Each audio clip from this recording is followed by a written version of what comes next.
Meeting Doctor here. I wanted to share a common misconception that is starting to emerge or has emerged over the recent years that hybrid meetings are hard and that we should just avoid them. That it's better to do a virtual meeting or a face to face meeting and just not do a hybrid meeting. And that's just not true.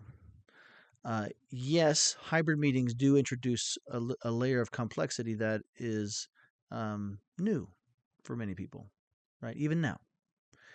And we're going to stumble a little bit and probably already have stumbled quite a bit in the process of trying to do them, which is why we're like, oh, well, we'll just do it all online. We'll just meet, that way. Or, oh, we'll just wait till everybody can be here together and talk about it together, etc. Right? We put off making decisions in a hybrid way because we perceive it as difficult. Let me make something perfectly clear. The data that we collected for Suddenly Hybrid and since then suggests that virtual, face-to-face, and hybrid meetings are essentially the same in terms of people's satisfaction and how effective they are. Now, are they all good? No. They're all just okay. That's another problem for another day. But they're all about the same. Now you might be thinking, well, no, not the same. I'm communicating in different ways. One's in video, one's in kind of a combination, one's just face to face. You're right. But what I mean by the same is that they have the same level of these things, level of satisfaction and effectiveness.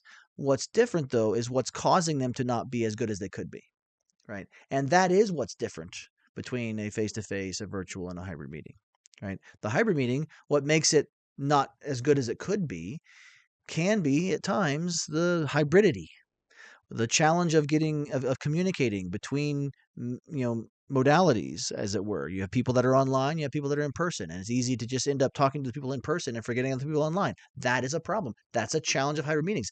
It's the challenge that keeps, in many cases, hybrid meetings from being better than they currently are, or better than virtual or face to face, right?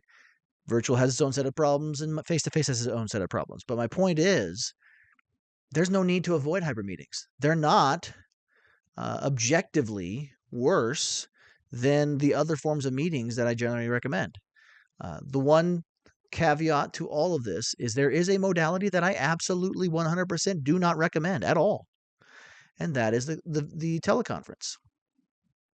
And the teleconference is objectively worse than hybrid meetings, which has a video component, virtual meetings, which should have a video component, and face-to-face, which has, in-person component, right?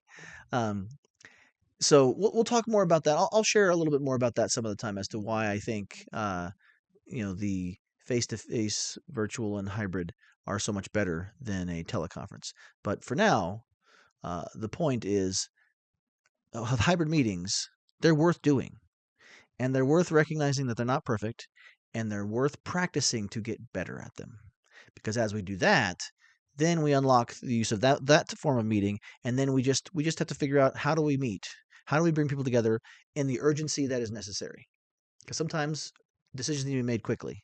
And if you can't bring everybody together face to face, or it's hard to get them connected, it doesn't make sense to connect them all virtually.